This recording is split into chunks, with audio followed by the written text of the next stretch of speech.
퇴직 후 아들 식당 일을 3년 동안 도왔는데 가게 개업 3주년 날 아들이 한 말이 참 뜨겁게 박히더군요. 애만 있으려니 숨이 막혔습니다.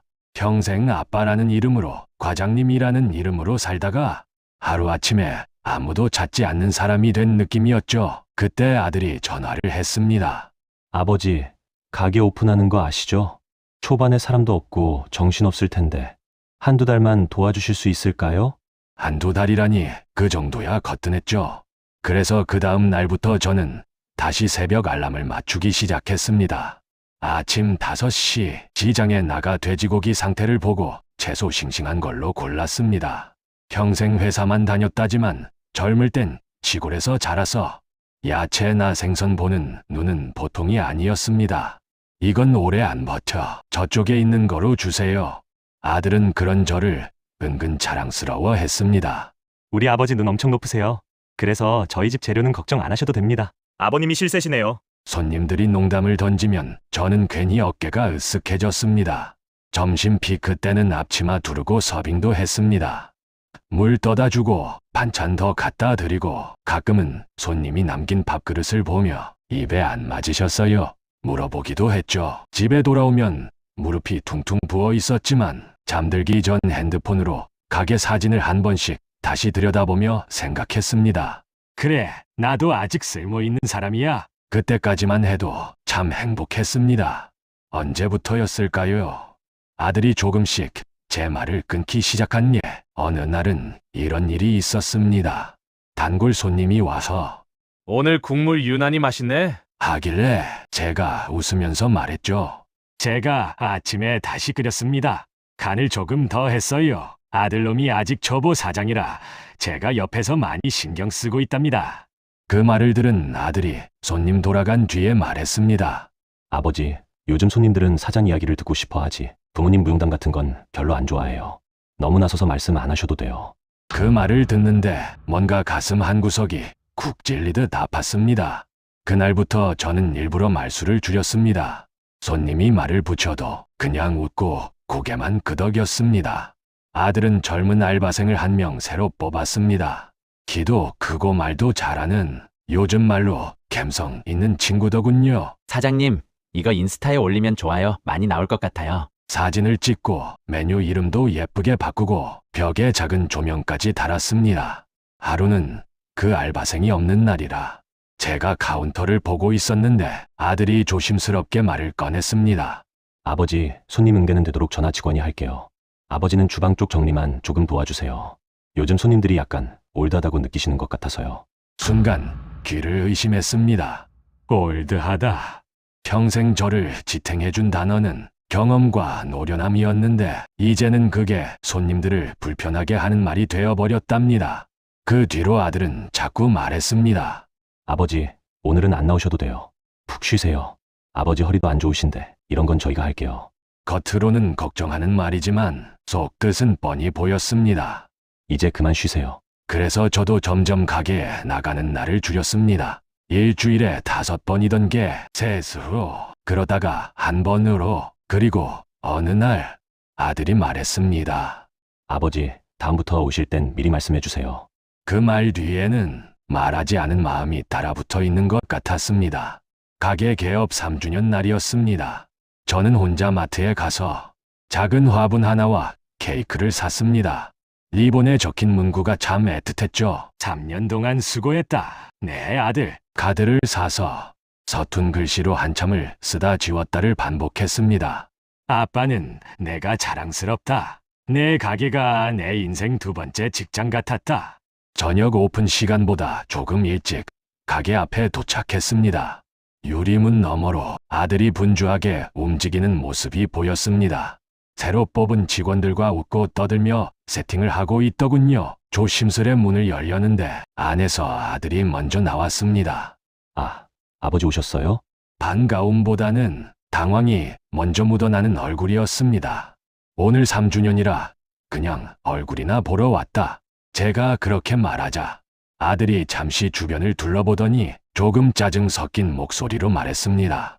아버지, 제가 바쁘니까 무턱대고 오시지 말라고 했잖아요. 오늘 예약 손님도 많고 정신도 없는데 이렇게 갑자기 오시면 저 정말 곤란해요. 그 말을 듣는 순간 머리가 하얘졌습니다. 무턱대고 오시지 말라. 언제부턴가 나는 이 가게에 예고 없이 나타나 민폐를 끼치는 사람이 되어 있었습니다. 아들은 제 표정을 제대로 보지도 않은 채 가게 안쪽에서 들려오는 소리에 고개를 돌렸습니다.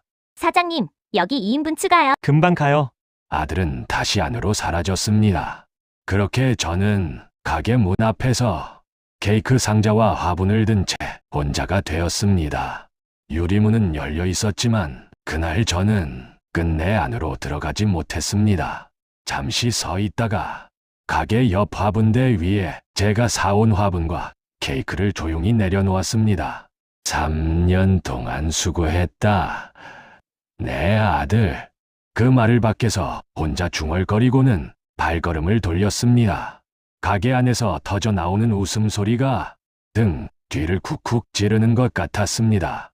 집에 돌아와 서랍 깊은 곳에 넣어두었던 사진들을 꺼냈습니다.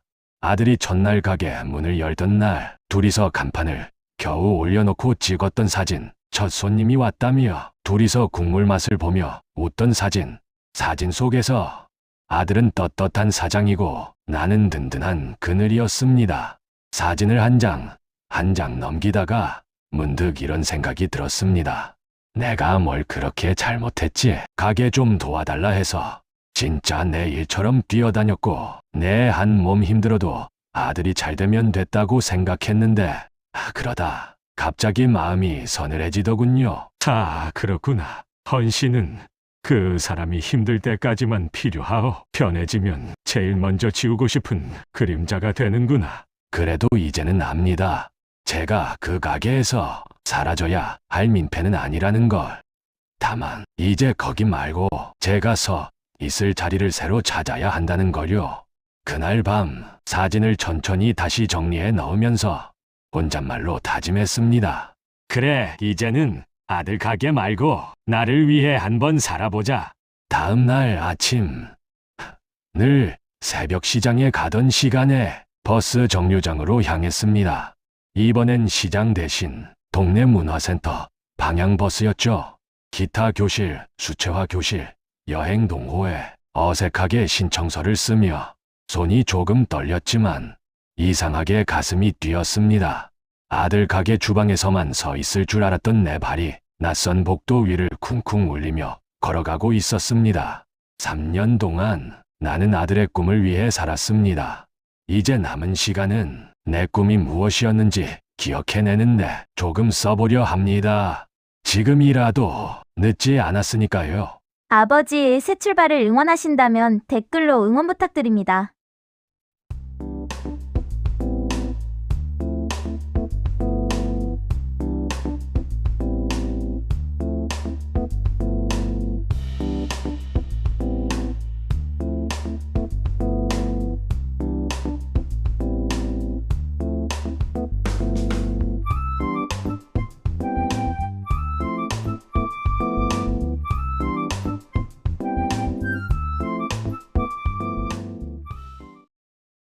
우리 엄마 이야기는 늘 그렇듯 내가 너무 늦게 알아버린 이야기입니다.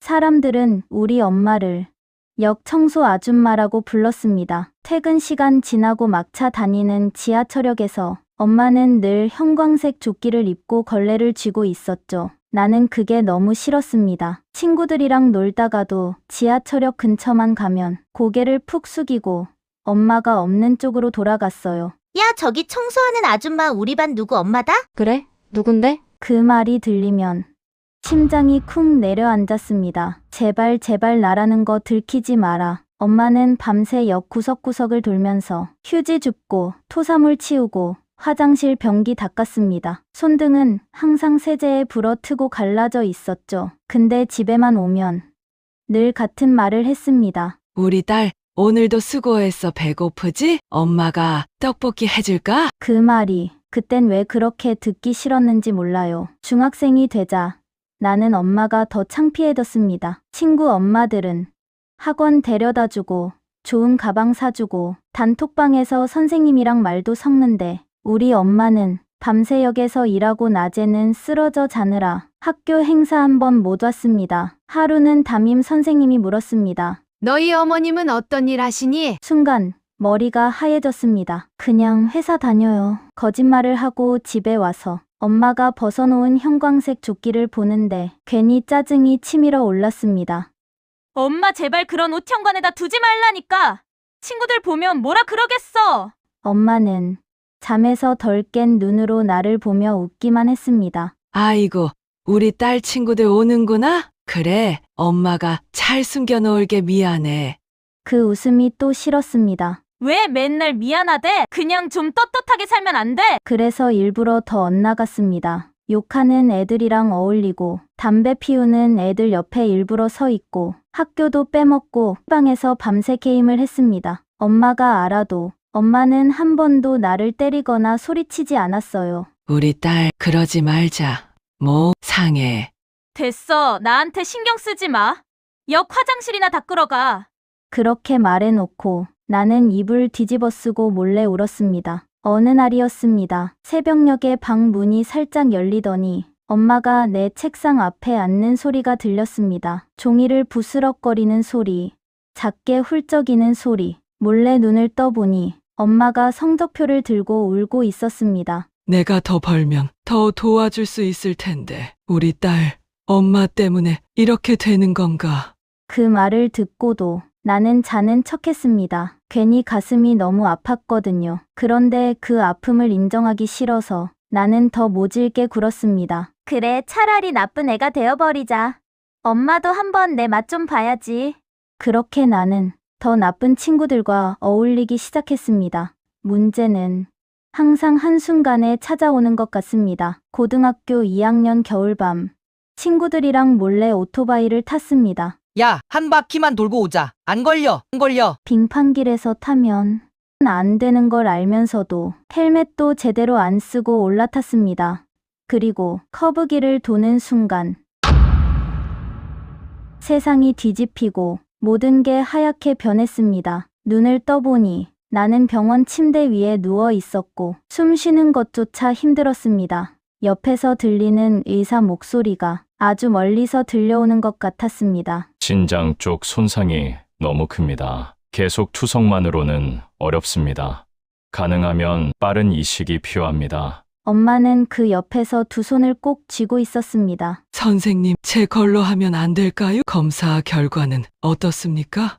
의사는 난처한 얼굴로 말했습니다. 어머니 연세에다 지금 몸 상태로는 위험합니다. 엄마는 한 번도 내 앞에서 울음을 터뜨린 적이 없는데 그날은 복도 끝에서 엉엉 울었습니다. 나는 그게 너무 싫어서 혼자 속으로 엄마 탓을 해버렸습니다. 엄마 때문에 이렇게 된 거잖아. 맨날 밤에만 돌아다니고 나를 신경도 안 쓰니까 다 엄마 때문이야. 누워있는 나를 보며 울고 있는 엄마를 보면서도 나는 끝까지 못난 딸이었습니다. 시간이 얼마나 지났을까요? 어느 날 의사가 들어와 말했습니다. 이씨 수술 준비가 됐습니다. 기적 같은 일이에요. 조건이 딱 맞는 기증자가 나타났습니다. 나는 살고 싶었습니다. 그 사람 누구예요? 의사는 웃으며 말했습니다. 원하시면 나중에 병원에서 공식적으로 알려줄 수 있지만 지금은 본인이 익명으로 해달라고 하셨습니다. 죽기 전에 좋은 일 한번 하고 싶다고 하셨대요. 엄마는 그 말을 듣고 그 자리에서 고개를 떨구고 울었습니다. 우리 딸 다행이다. 정말 다행이다. 그게 마지막이라고 나는 그때까지도 몰랐습니다. 수술은 잘 끝났습니다. 나는 다시 걸을 수 있고 숨을 쉴 수 있게 되었습니다. 다만 그 이후에 엄마가 조금 이상했습니다. 엄마는 예전보다 훨씬 더 마르고 작아졌습니다. 지하철역 일도 자주 빠졌고 조끼 대신 집에서 얇은 잠옷만 걸친 채 기침을 자주 했습니다. 엄마, 어디 아파? 아니야, 엄마는 괜찮아.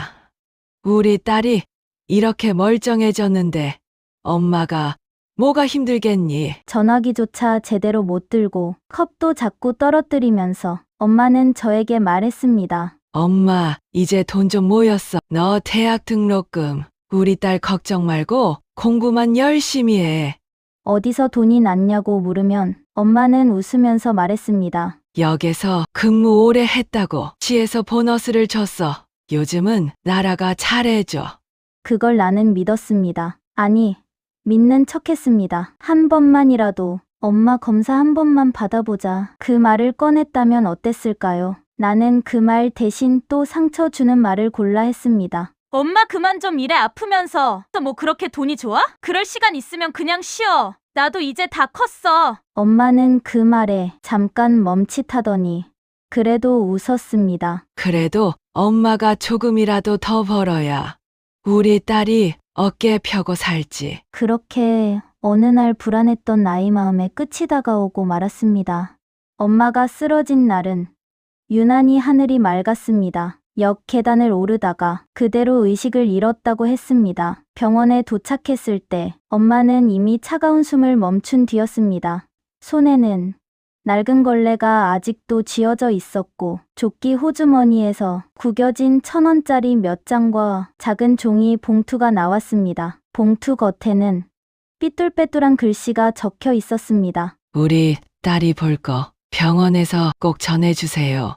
장례식이 끝나고 며칠 동안 방에 틀어박혀 있다가 나는 그 봉투를 열었습니다. 안에는 병원 로고가 찍힌 서류 한 장과 엄마가 쓴 편지가 들어 있었습니다. 먼저 서류부터 읽었습니다. 신장 이식 수술 기증자 동의서, 기증자 김선희 관계모, 본인은 딸의 생명을 살리기 위해 신장 1개를 기증하는 것에 동의합니다. 수술 후 후유증 및 건강 악화 가능성을 충분히 설명들었으며 이에 동의합니다. 날짜 2020년 5월 8일 서명 김선희. 기증자 칸에는 낯익은 이름이 쓰여 있었습니다. 바로 우리 엄마 이름이었습니다.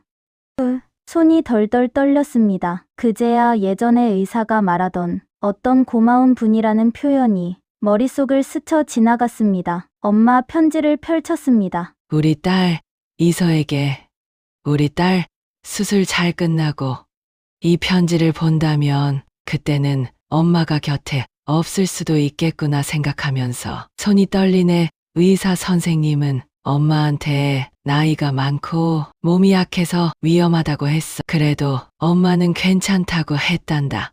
딸 몸에 들어갔다고 해서 엄마 몸이 모자라지는 않겠지. 엄마 피, 엄마 사, 엄마 장기까지 다 가져가도 엄마 마음은 언제나 남아서 우리 딸 곁에 있을 테니까 사람들은 아마 말하겠지. 그렇게까지 해야 하냐고. 그런데 이서야 엄마가 숨 쉬는 이유가 너 하나였는데 그걸 어떻게 포기하겠니? 오늘 병원에서 수술 동의서에 도장 찍고 오는데 간호사분이 묻더라. 어머니 후회 안 하시겠어요? 그래서 엄마가 대답했어. 제가 힘들어도 사는 이유는 이 아이 덕분에 있었던 거예요. 우리 딸 엄마가 역 청소한다고 많이 창피했지? 엄마도 알아. 그래서 일부러 너 학교 근처는 안 가고 내 친구들 볼까봐 늘 뒷골목으로만 다녔어. 그래도 엄마는 역 바닥 닦으면서 참 행복했단다.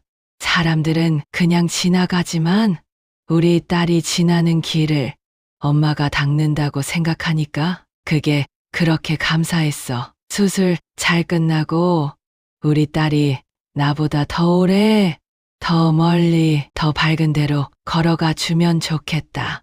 엄마 대신 잘 먹고, 엄마 대신 잘 웃고, 엄마 대신 사랑도 많이 받고 살아줘. 그리고 마지막으로 엄마가 부탁 하나만 할게. 언젠가 내가 엄마가 되거나 누군가의 어른이 되었을 때 혹시 너처럼 상처받은 아이를 만나면 그 애의 손을 한 번만 꼭 잡아줘. 괜찮다. 너 잘못 아니다. 그렇게 말해줘. 그럼 엄마가 이 세상에서 한 일은 다 한 거니까 우리 딸 엄마는 내가 자랑스럽다. 진심으로 사랑한다. 내 목숨보다 더 사랑하는 우리 딸 역청소 아줌마 말고 그냥 내 엄마 선이가. 편지를 읽는 동안 눈물이 쉴 새 없이 쏟아졌습니다. 한쪽 신장을 나한테 주고도 끝까지 말 한마디 안 하고 웃으면서 미안하다고만 하던 사람. 그게 우리 엄마였습니다. 나는 엄마가 쓰던 형광색 조끼를 꺼내 가만히 안았습니다. 세제 냄새, 땀 냄새, 낡고 해진 천 냄새가 뒤섞인 그 옷이 이제는 세상에서 가장 따뜻한 담요처럼 느껴졌습니다. 엄마, 나 엄마 딸인 게 이제서야 자랑스러워. 너무 늦게 깨달았지. 미안해.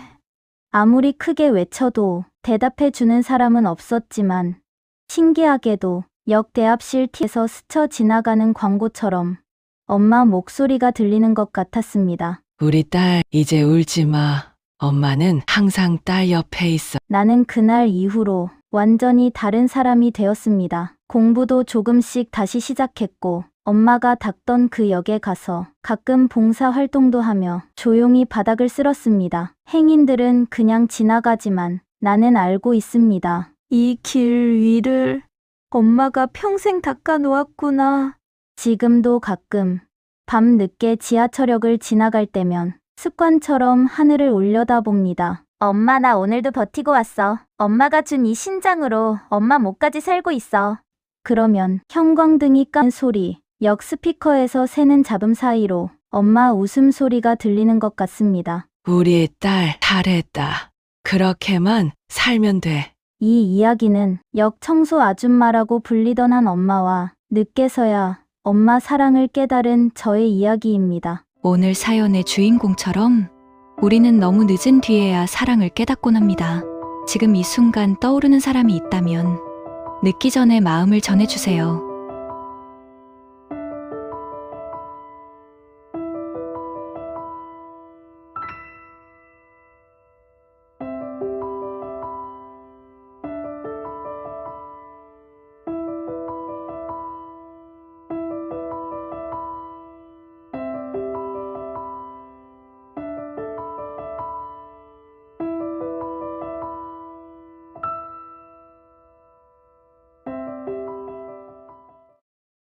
명절날 시어머니 통화 내용을 듣고 저는 이성의 끈이 끊어져 버렸습니다. 저는 40대 중반 평범한 주부입니다.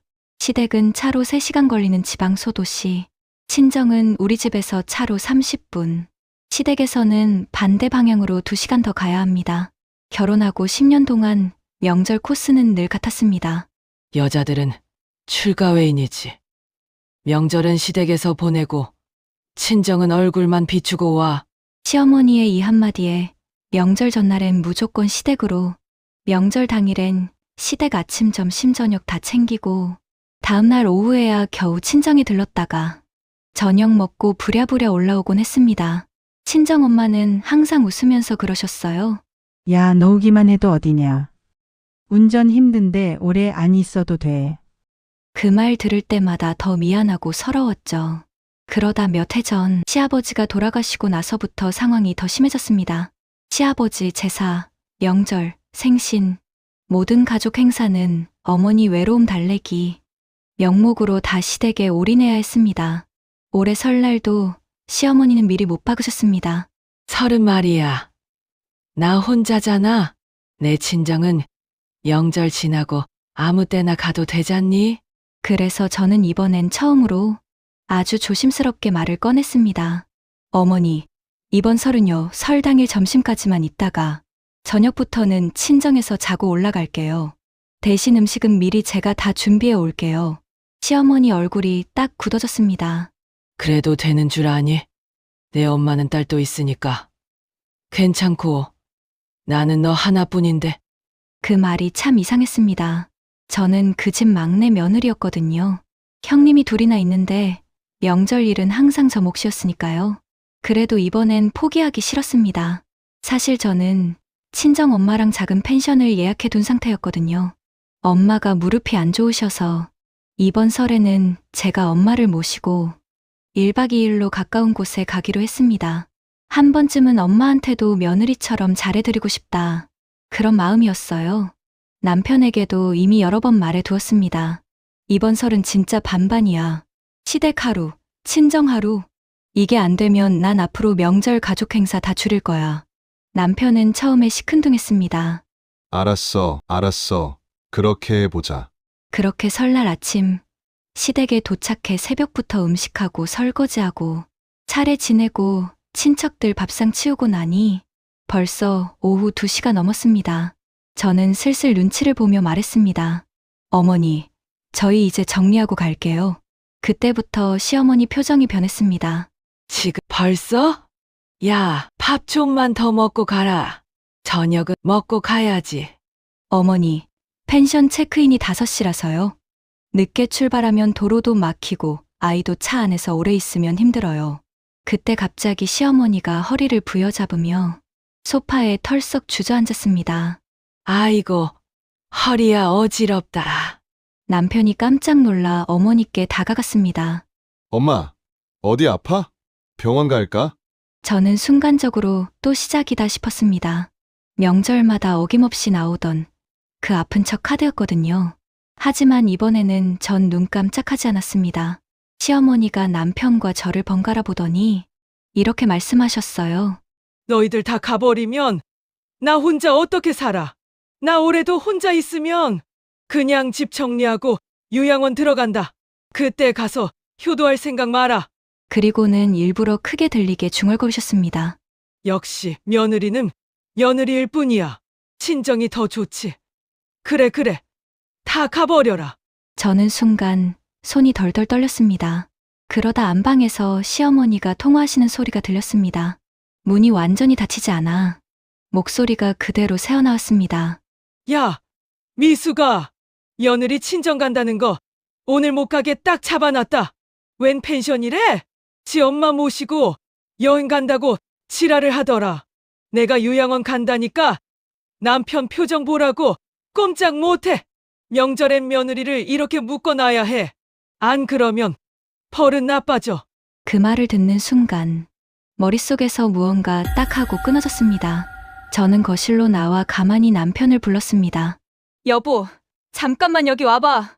그리고는 핸드폰 녹음 버튼을 눌러놓은 걸 보여줬습니다. 시어머니 통화 내용이 그대로 녹음돼 있었죠. 며느리 친정 간다는 거 오늘 못 가게 딱 잡아놨다. 웬 펜션이래? 지 엄마 모시고 여행 간다고 지랄을 하더라. 내가 요양원 간다니까 남편 표정 보라고 꼼짝 못해. 명절엔 며느리를 이렇게 묶어놔야 해. 안 그러면 벌은 나빠져. 남편 얼굴이 굳어졌습니다. 이게 뭐야? 여보, 난 지금까지 당신 엄마가 외로우실까봐 이해하려고 노력했어. 근데 지금 들었지? 어머님 외로우신 것보다 그저 잡아두고 부려먹을 사람이 필요한 거야. 나하고 우리 엄마, 우리 아이 감정 아무것도 안 보고 있어. 남편이 말이 없길래 저는 처음으로 제 속마음을 끝까지 꺼냈습니다. 오늘 내가 여기서 또 못 나가면 난 앞으로 명절에 시댁 안 올 거야. 명절 며느리 노예는 이제 끝냈으면 좋겠어. 당신도 오늘은 선택해야 돼. 엄마 눈치 볼 거인지 아니면 우리 가족 지킬 건지. 그때 안방 문이 벌컥 열리더니 시어머니가 나오셨습니다. 녹음까지 하고 다니냐? 와, 요즘 며느리들 무섭다. 너 같은 며느리 둔 내가 팔자인 거지. 저도 더는 물러서지 않았습니다. 어머니, 저도 오늘 알았어요. 외로운 엄마가 아니라 며느리 손발 묶어두고 싶은 엄마라는 걸요. 앞으로는요, 저도 제 가족 지킬 겁니다. 그래서 오늘은 예정대로 갑니다. 대신 약속드릴게요. 명절은 시댁 하루, 친정 하루. 이 선만 안 넘으시면 저도 제 선은 지킬 겁니다. 남편을 보며 마지막으로 말했습니다. 여보, 나 혼자라도 갈 거야. 근데 우리 부부잖아. 같이 가줬으면 좋겠어. 집안 공기가 얼어붙었습니다. 잠시 후 남편이 천천히 입을 열었습니다. 엄마, 미안한데 올해부터는 우리도 좀 다르게 할게. 장모님도 부모님이야. 지금까지 너무 한쪽으로 치우친 거 나도 알아. 시어머니가 벌떡 일어나 소리를 질렀습니다. 그래, 다 가라. 다 가버려. 나 혼자 죽든 말든 신경 꺼라. 그때 거실 한켠에서 색연필을 잡고 그림을 그리던 우리 딸이 조용히 다가왔습니다. 손에는 아까까지 그리던 그림이 들려 있었습니다. 할머니, 이거 우리 가족 그린 거야. 근데 할머니가 자꾸 화내면 다음에는 할머니는 안 그릴 거야. 아이 그림 속 가족 4명 옆에 웃고 있는 할머니가 그려져 있었습니다. 시어머니가 그걸 보더니 표정이 순간 흔들렸습니다. 너도 가고 싶냐? 응. 외할머니도 보고 싶어. 그 말을 들은 시어머니는 소파에 털썩 앉더니 한숨을 길게 내쉬었습니다. 한참을 그러고 있다가 작게 중얼거리듯 말했습니다. 그래. 가라. 나 신경 쓰지 말고들 가. 저는 그 말에 고개를 숙여 인사했습니다. 네, 어머니 가보겠습니다.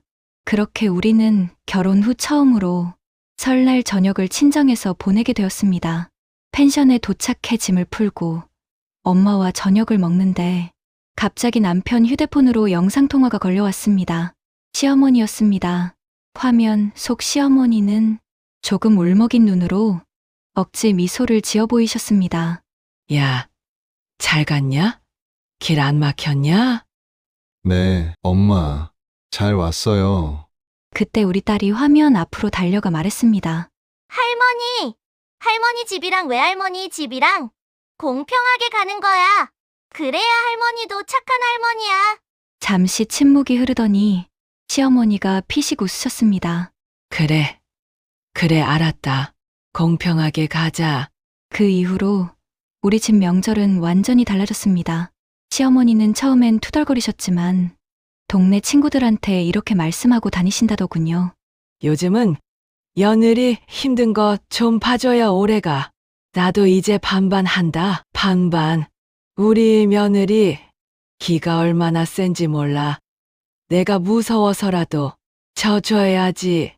물론 말끝마다 투정은 여전하지만 예전처럼 잡아두려는 명절은 사라졌습니다. 올해 추석에는 시어머니가 먼저 이러시더군요. 야, 너희는 차례만 지내고 점심 먹고 가라. 저녁은 이내 친정 가서 먹어. 저는 그 말을 듣고 마음속으로 조용히 외쳤습니다. 그래, 이제야 진짜 가족 같다. 그렇게 저는 긴 며느리 생활 끝에 진정한 가족과 행복을 찾았습니다. 시청하시는 모든 분들이 이 이야기를 들으신다면 이 말만은 꼭 전하고 싶습니다. 며느리를 잡아두는 명절은 결국 어머니 자신을 더 외롭게 만들 뿐이고 며느리를 이해하고 배려하는 명절이 결국 어머니에게 돌아가는 가장 큰 효도라는 거려.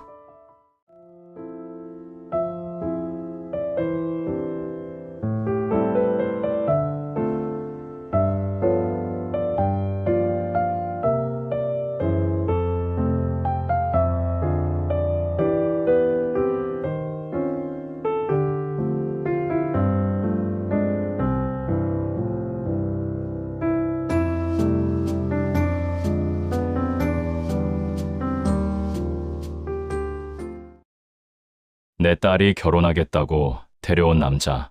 겉으로만 보면 더할 나위 없이 괜찮은 아이였습니다. 말도 조리 있고 예의도 바르고 직장도 안정적인 곳에 다니고 있었죠. 딸아이 얼굴만 봐도 알 수 있었어요. 아, 우리 애가 정말 많이 좋아하는구나. 그런데요, 그 남자와 그 집안을 처음 마주한 상견례 자리에서 저는 결국 젓가락을 내려놓고 자리에서 일어났습니다. 그리고 이렇게 말했죠. 이 결혼 없던 걸로 하겠습니다. 그날 상견례는 딸아이가 어렵게 예약했다는 작은 한정식 집에서 열렸습니다. 방 하나를 통째로 빌려 창밖으론 초가을 비가 조용히 내리고 있었죠. 저와 아내 그리고 딸과 예비사위, 잠시 뒤 예비사위의 부모님이 들어왔습니다. 예비사위 아버지는 곧은 어깨에 짙은 남색 양복을 입고 있었고 어머니는 품이 넉넉한 베이지색 코트를 걸치고 오셨더군요. 먼 길 오느라 고생하셨습니다. 제가 먼저 인사를 건네자 그쪽 아버지가 호탕하게 웃으며 말했습니다. 아이, 무슨 고생입니까? 이제 한가족 될 사람들끼리 보는 건데요. 처음 몇 분은 참 좋았습니다.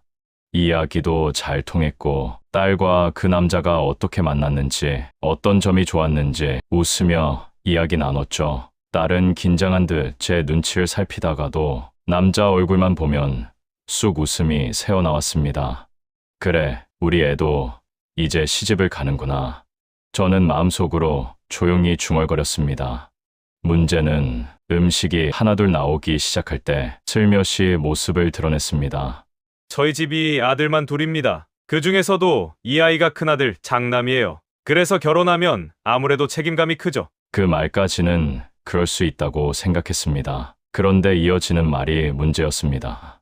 그래도 장남 며느리는 좀 각오를 하고 들어와야 합니다. 명절, 제사, 집안 어른 챙기는 거. 요즘 애들은 그런 거 잘 모르니까 지효 양은 그런 쪽으로 얼마나 준비가 되어 있나요? 저는 순간 귀를 의심했습니다. 준비가 되어 있냐고? 마치 시험 문제를 묻듯한 그 말에 딸이 순간 말문이 막힌 듯 멍하니 있었습니다. 그때 예비 사위가 딸 옆구리를 툭 치며 웃었습니다. 우리 지효 잘할 거예요. 요리 학원도 다녔고요. 우리 집 김치도 배우겠다고 엄마한테 레시피 받겠다고 했어요. 딸아이가 당황해서 손사래를 쳤습니다. 아니야. 그냥 언젠가 배우면 좋겠다고 한 말이지. 그 말을 듣는 순간 딸의 눈빛이 잠깐 흔들리는 게 보였습니다. 한정식집 종업원이 생선구이를 놓고 나가자 이번엔 예비 사위 아버지가 저에게 물었습니다. 따님은 지금 회사 다니신다고 했죠? 어떤 일 하세요? 네, 사회복지 쪽 일을 하고 있습니다. 복지관에서 아이들 상담도 하고 프로그램도 운영하고요. 제가 말하자 그쪽 아버지가 고개를 끄덕이며 웃었습니다. 아이고, 참 좋은 일 하시네요. 근데 그런 일은 결혼하면 그만둬야 하지 않겠습니까? 순간 방 안의 공기가 살짝 식는 느낌이 들었습니다. 네? 제가 되물으니 그분이 아무렇지 않게 말을 이었습니다.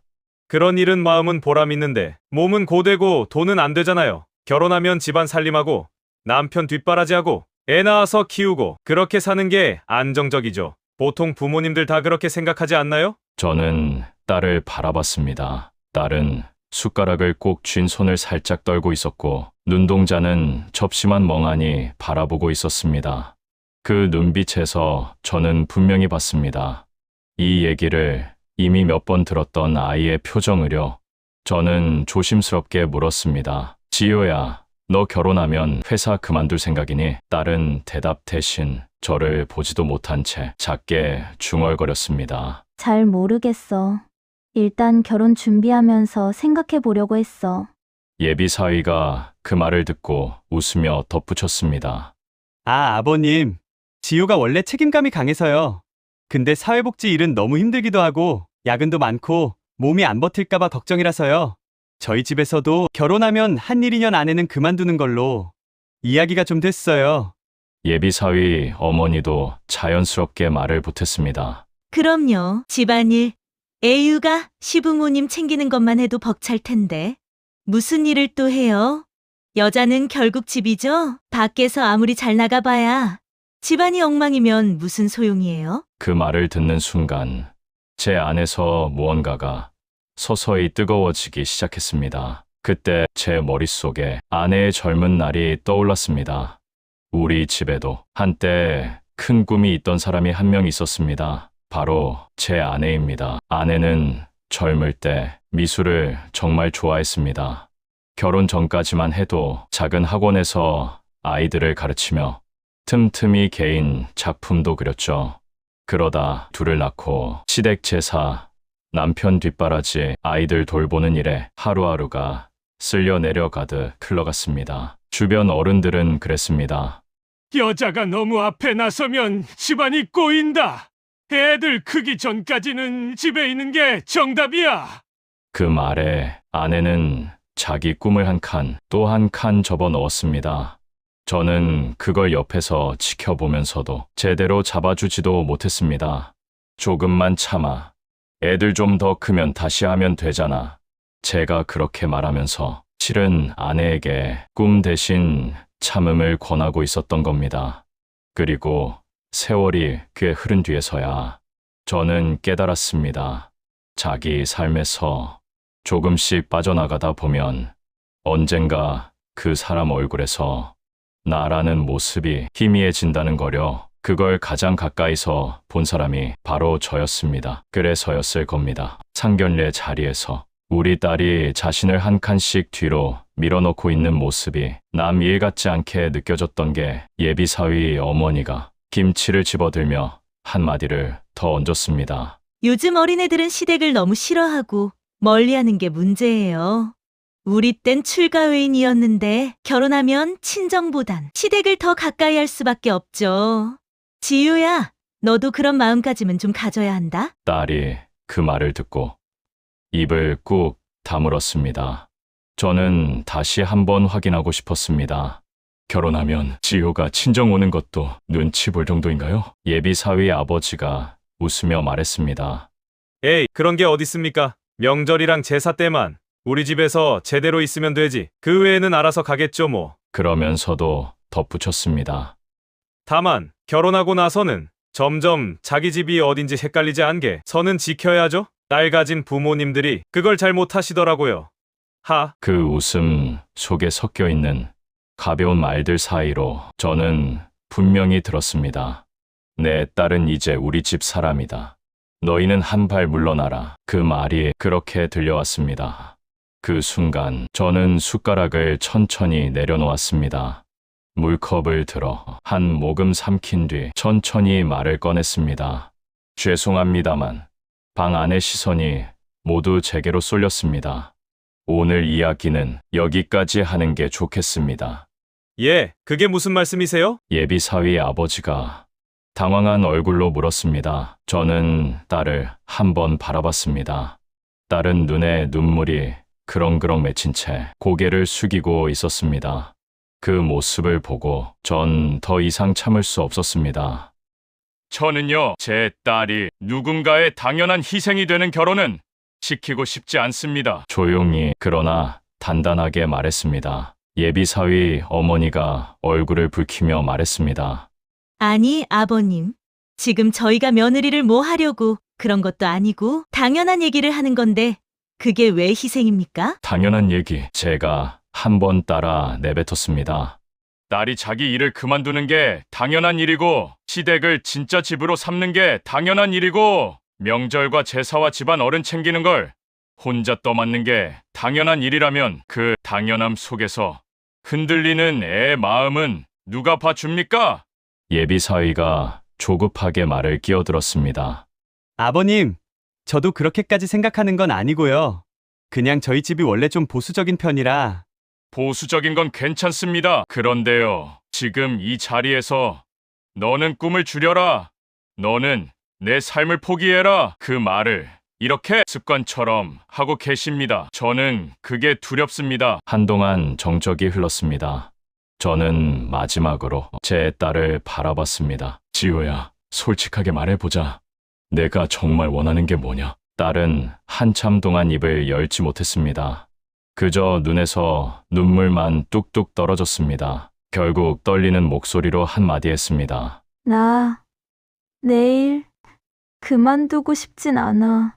그 말에 예비 사위 아버지가 얼굴을 굳혔습니다. 지효 양, 그래도 결혼이라는 게 혼자만 생각하고 하는 겁니까? 좀 양보도 하고 서로 맞추면서 사는 거지요. 저는 그 말을 듣고 조용히 자리에서 일어섰습니다. 맞습니다. 결혼은 서로 맞추면서 사는 겁니다. 그런데 지금까지 나온 이야기를 들어보면 맞추는 사람은 우리 딸 하나뿐입니다. 한 사람만 계속 작아지는 결혼은 처음부터 시작하면 안 되는 결혼입니다. 이 결혼 없던 걸로 하겠습니다. 식당 문을 나서는데 딸이 울먹이며 제 팔을 잡았습니다. 아빠, 왜 그래? 나 괜찮아. 조금만 참으면 돼. 결혼하면 달라질 수도 있잖아. 그 말이 가슴을 더 세게 찔렀습니다. 조금만 참으면 돼. 이 말은 제가 아내에게 수없이 했던 말이기도 했습니다. 지호야, 저는 딸의 두 어깨를 잡고 말했습니다. 사람이 사랑을 해서 거치고 단단해져야 한다. 근데 너는 이 사람 만나면서 계속 작아지고 있잖아. 아니야, 나 그냥... 내가 좋아하는 일을 그만둬야겠다고 스스로 되뇌고 내가 살고 싶은 삶보다 그 집에 맞춰야 한다는 생각부터 하고 너랑 상관없는 당연한 일들을 내가 떠안고 있는 걸 엄마, 아빠는 다 보고 있다. 딸은 결국 울음을 터뜨렸습니다. 나도 알아. 나도 이상하다는 거 알아. 근데 나 이 사람 놓치면 다신 이런 사랑 못할 것 같아서. 저는 조용히 말했습니다. 그건 사랑이 아니라 두려움이다, 지우야. 그날 이후 딸은 며칠 동안 방에 틀어박혀 울었습니다. 저와 아내도 서로 말이 없었습니다. 혹시 내가 너무 나갔나? 애가 나를 원망하며 살면 어떡하지? 밤마다 그런 생각이 들었습니다. 그러던 어느 날 밤, 딸이 제 방 문을 조심스레 두드렸습니다. 아빠, 문을 열자 딸의 눈은 잔뜩 부어 있었습니다. 나 그 사람이랑 헤어졌어. 말끝이 채 맺히기도 전에 딸은 울음을 터뜨렸습니다. 아빠, 미안해. 그날 아빠 너무하다. 진짜 왜 그러냐고 속으로 욕했어.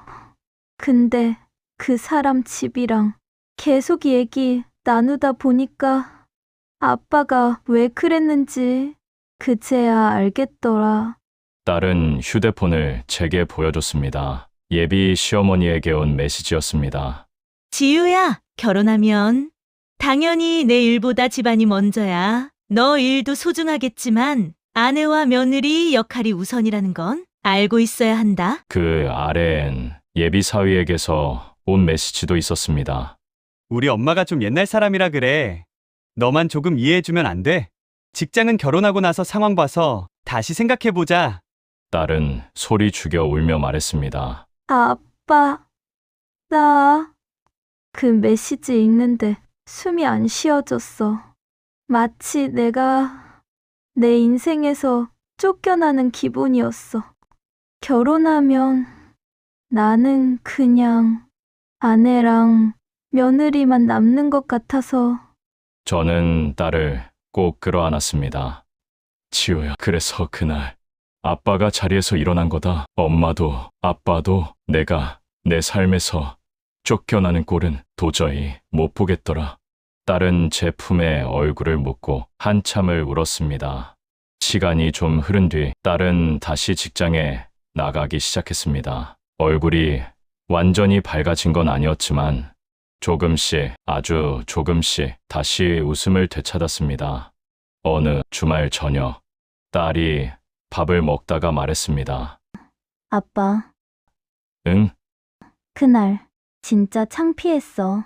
상견례 자리에서 아빠가 이 결혼 없던 걸로 합시다라고 말할 때 나 세상이 무너지는 줄 알았어. 저는 조용히 웃었습니다.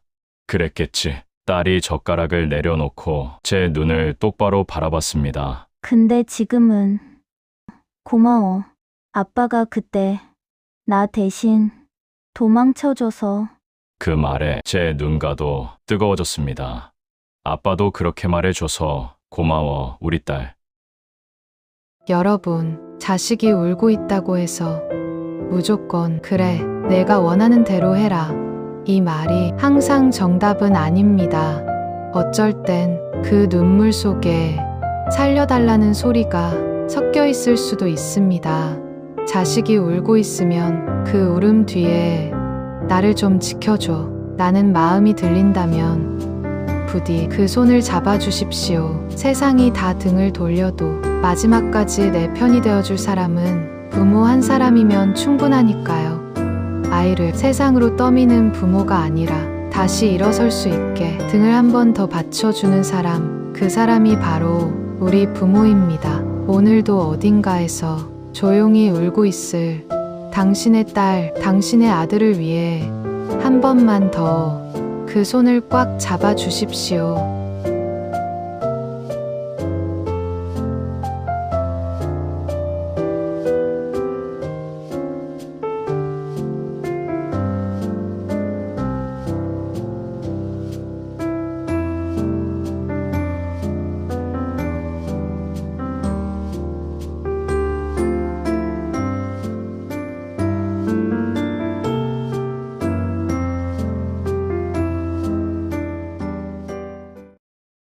안녕하세요. 저는 평생을 호구처럼 살다가 아버지 마지막 날에야 처음으로 제 편을 들어준 유언장을 받은 사람입니다. 그 유언장이 공개되던 날 제가 어떻게 뒤집힌 한 방을 준비하게 되었는지 이야기해 보려고 합니다. 저희는 3남매입니다. 위로 형이 하나, 아래로 여동생 하나, 저는 가운데 둘째 아들이었죠. 어릴 땐 그냥 둘째가 어중간해서 똥 치우는 거야. 이렇게 농담처럼 생각하고 살았습니다. 형이 사고를 치면 둘째야, 내가 좀 대신 가서 얘기해라.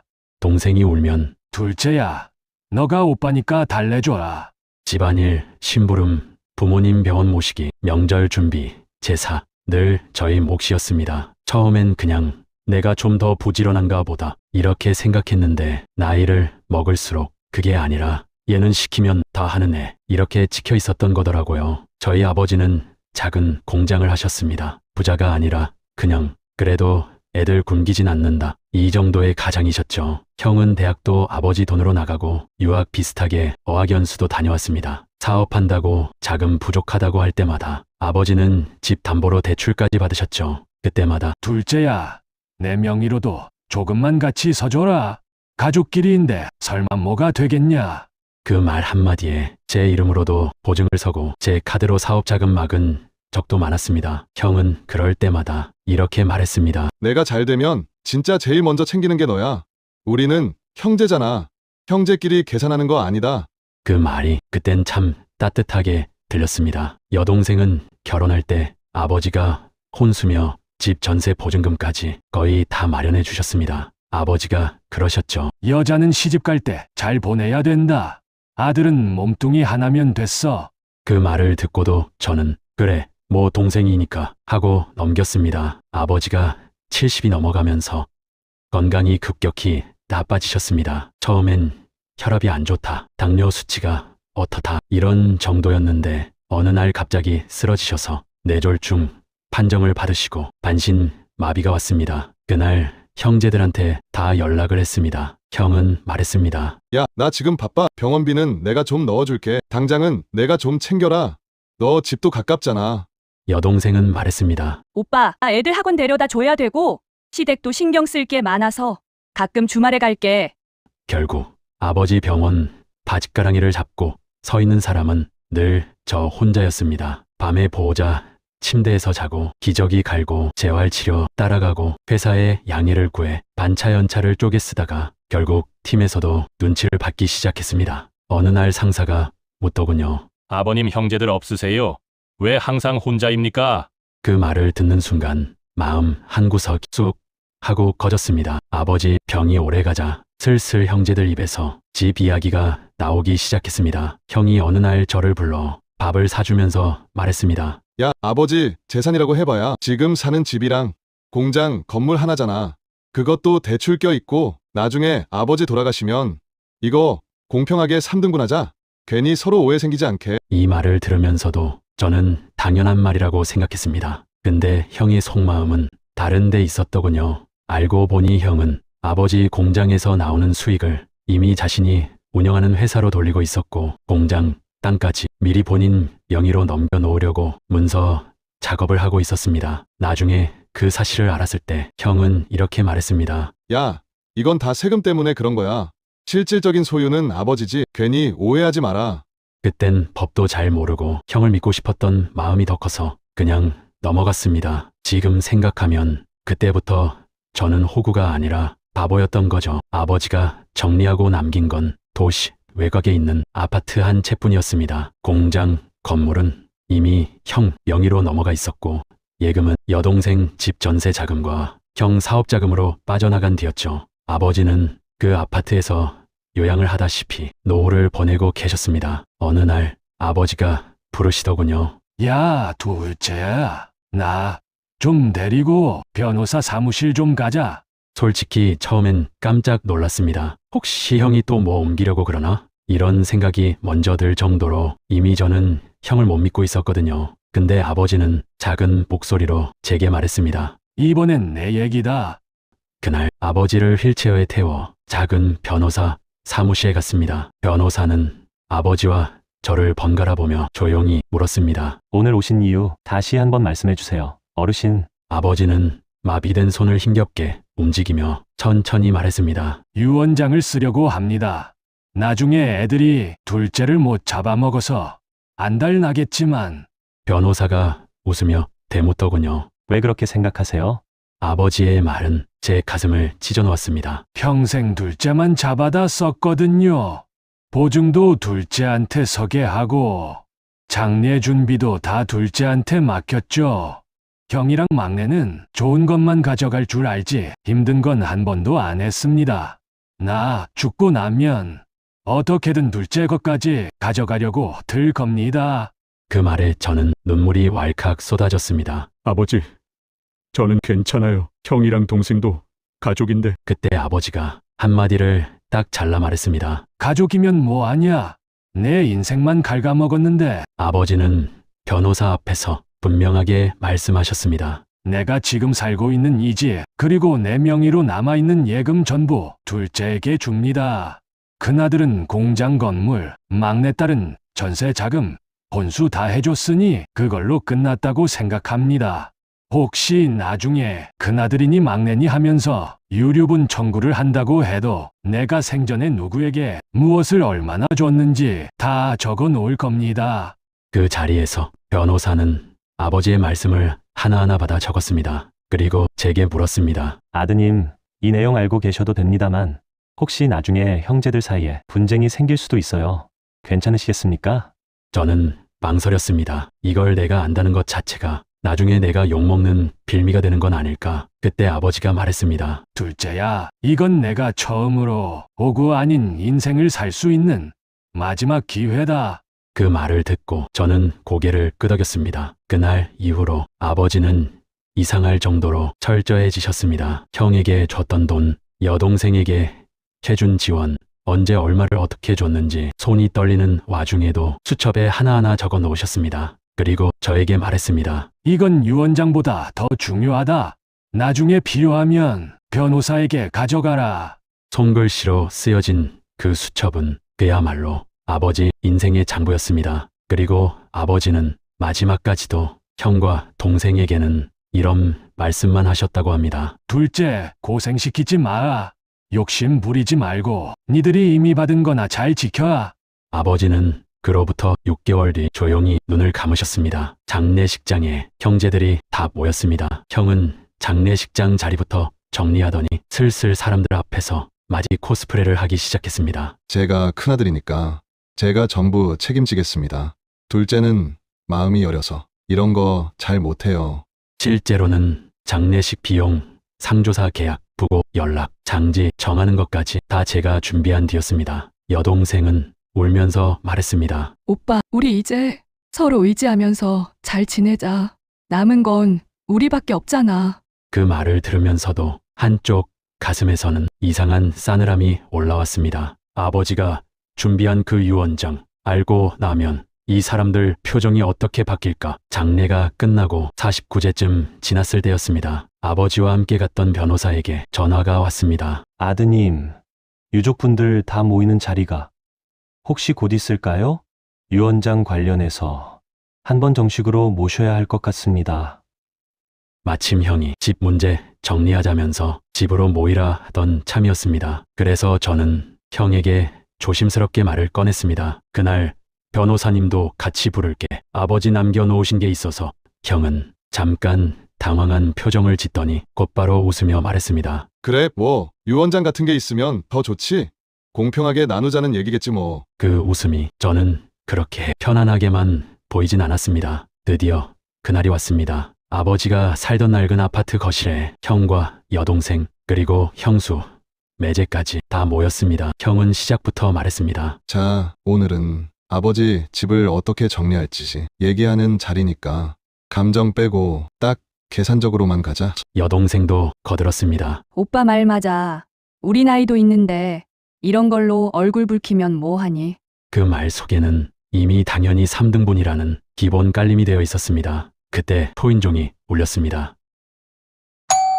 문을 열자 아버지와 함께 했던 그 변호사가 서류 가방을 들고 서 있었습니다. 변호사가 명함을 내밀며 말했습니다. 고인 되신 아버님께서 미리 작성해 두신 유언장을 오늘 가족분들 모두가 계실 때 공개해달라고 하셨습니다. 형이 얼굴이 순간 굳는 게 보였습니다. 유언장이요. 아버지께서 그런 말씀은 한 번도 하신 적이 없는데. 변호사가 차분하게 말했습니다. 작성 후에도 내용을 바꾸지 않으셨고 저희 쪽에 여러 번 같은 말씀을 확인해 주셨습니다. 여동생이 눈치를 보며 말했습니다. 그래도 뭐 아버지가 쓰셨으면 저희야 따를 수밖에 없죠. 입으로는 그렇게 말하면서도 손가락은 식탁 밑에서 연신 떨고 있었습니다. 거실 가운데 낡은 테이블 위에 서류가 펼쳐졌습니다. 변호사가 또박또박 읽기 시작했습니다. 첫째, 나 땡땡땡은 이 유언장을 온전한 정신으로 작성하였음을 증명한다. 둘째, 내 명의로 남아있는 땡땡시 땡땡동 아파트 한 채와 예금 전액은 둘째 아들 땡땡에게 전부 상속한다. 거실 공기가 뚝 하고 떨어졌습니다. 형이 얼굴이 하얗게 질렸습니다. 뭐라고요? 변호사는 계속 읽어나갔습니다. 나는 생전에 첫째 아들의 유학 자금, 사업 자금으로 이미 충분한 재산을 지원하였고 막내딸의 혼수 및 전세 자금 또한 내가 가진 형편 안에서 최선을 다해 마련해 주었다. 둘째 아들은 나의 병수발과 장례, 살림살이 전반을 가장 많이 도왔으므로 남은 재산은 둘째에게 주는 것이 옳다고 판단한다. 변호사가 마지막 문장을 읽었습니다. 큰아들과 막내딸은 이 결정을 존중해 주길 바란다. 유언장을 듣자마자 형이 먼저 소리를 질렀습니다. 이게 말이 되는 소리냐? 집이랑 예금 전부를 둘째한테 준다고? 야, 둘째! 너 이거 아버지 정신없을 때 꼬드긴 거 아니야? 저는 입술을 깨물었습니다. 형, 오늘 처음 전체 내용 듣는 거야. 아버지가 말씀 안 하셨었어. 형은 변호사를 향해 손가락질을 했습니다. 변호사님, 이거 효력 없는 거 아닙니까? 아버지가 병원 다니고 혈압약 드시고 그런 상황에서 이런 걸 쓰신 거면 판단이 흐려진 상태였을 수 있잖아요. 그때 변호사가 조용히 서류를 또 하나 꺼냈습니다. 그 점을 우려하셔서 아버님께서는 유언장 작성 당시 정신감정 관련 의사소견서까지 함께 준비하셨습니다. 형이 얼굴이 더 일그러졌습니다. 여동생이 울먹이며 말했습니다. 둘째 오빠! 이건 좀 너무하다. 우리한텐 한 푼도 없다는 거야? 그 말에 제 안에서 그동안 쌓였던 것들이 꿈틀거리기 시작했습니다. 그때였습니다. 제가 조용히 가방에서 두꺼운 수첩 한 권을 꺼냈습니다. 그리고 변호사 앞에 툭 하고 올려놨습니다. 이건 아버지가 남기신 또 다른 유산입니다. 변호사가 수첩을 펼쳐보더니 천천히 고개를 끄덕였습니다. 혹시 이 내용 제가 대신 읽어도 될까요? 형이 소리쳤습니다. 뭐야, 그건 또? 변호사는 수첩의 일부를 읽어 내려갔습니다. 땡땡년 땡월땡일 큰아들 유학 자금 미화 땡땡땡땡 달러 지급 땡땡년 땡월땡일 큰아들 사업 자금 명목 땡땡은행 대출 보증인 아버지 둘째 아들 이후 회사 부도 발생 대출 전액 아버지와 둘째가 상환. 형이 얼굴이 순식간에 굳었습니다. 변호사는 다른 페이지를 넘겼습니다. 땡땡년 땡월땡일 막내딸 혼수 및 전세 자금 총액 땡땡원 지원 이후 생활비 명목으로 매월 땡땡 만원씩 5년간 추가 송금.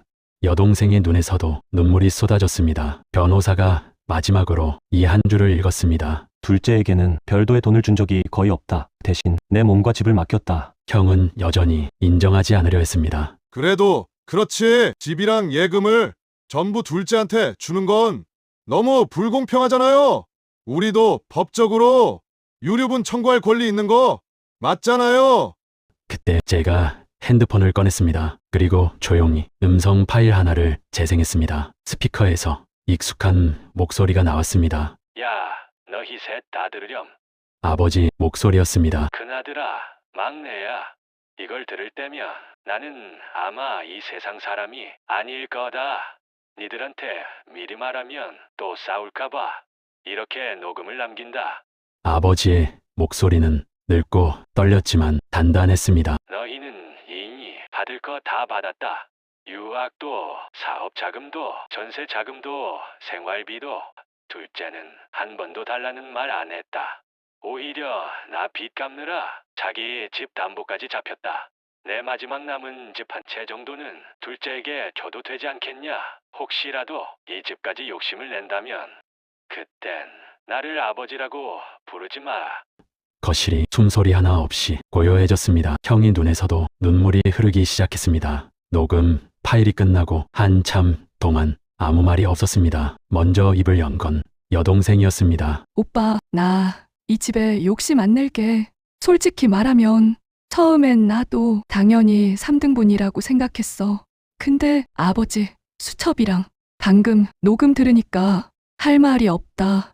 여동생은 조용히 제 손을 잡았습니다. 나는 그냥 앞으로도 오빠 집에 가끔 와도 되지? 그 말에 가슴이 울컥했습니다. 그래, 동생은 그래도 내 가족이구나. 문제는 형이었습니다. 형은 한동안 고개를 숙이고 있다가 툭 하고 말했습니다. 나도 유류분 청구 안 할게. 솔직히 말하면 처음엔 빡쳤어. 근데 수첩 보니까 아버지가 나한테 얼마나 쏟아부으셨는지 이제야 알겠다. 그리고 둘째야. 형은 제게 고개를 숙였습니다. 미안하다. 너한테 평생 무거운 것만 떠넘긴 것 같아서. 유언장이 공개된 그날 이후로 우리 형제 사이의 관계는 완전히 달라졌습니다. 기적처럼 더 가까워졌다. 이런 이야기를 기대하셨다면 죄송합니다. 그 정도로 드라마틱하진 않습니다. 우리는 예전처럼 자주 만나지 않습니다. 명절 때 가끔 식사 한번, 부모님 기일에 모여 잠깐 얼굴 보고 헤어지는 정도입니다. 형은 여전히 본인 사업으로 바쁘고 여동생은 자기 가정 돌보느라 정신이 없습니다. 대신 한 가지는 분명해졌습니다. 이제 더 이상 나는 가족의 호구가 아니다. 어떤 부탁이 들어와도 이제는 이렇게 말할 수 있습니다. 미안한데 그건 내가 할 수 있는 선을 넘었어. 아버지가 유언장과 함께 남겨주신 건 집 한 채가 아니라 제 인생의 선을 지킬 수 있는 용기였습니다. 혹시 여러분도 평생 가족들 사이에서 얘는 시키면 다 하는 애, 쟤는 착해서 뭐라고 못해 이 소리 들어가며 살아오진 않으셨나요? 가족이니까 핏줄이니까 언젠가 보답하겠지. 그렇게 믿고 살다 보면 어느 순간 당연히 희생해야 하는 사람으로 굳어져 버립니다. 제가 오늘 드리고 싶은 말은 이겁니다. 호구처럼 살지 말라는 말이 꼭 가족을 버리라는 뜻은 아닙니다. 대신 이렇게 해보셨으면 합니다. 내가 어디까지 할 수 있는지 스스로에게 선을 그어보세요. 돈과 보증, 서류와 도장은 그 어떤 감정보다 냉정하게 보세요. 가족이니까 라는 말에 죄책감을 느끼지 마세요. 가족이니까 더 공평해야 하는 겁니다. 아버지는 유언장을 통해 이 한마디를 남기신 것 같습니다. 평생 호구였던 너를 아버지가 마지막에 한 번은 지켜주고 싶었다. 그리고 저는 이제 제 자신에게 이렇게 말합니다. 남은 인생만큼은 나도 나를 지키며 살자.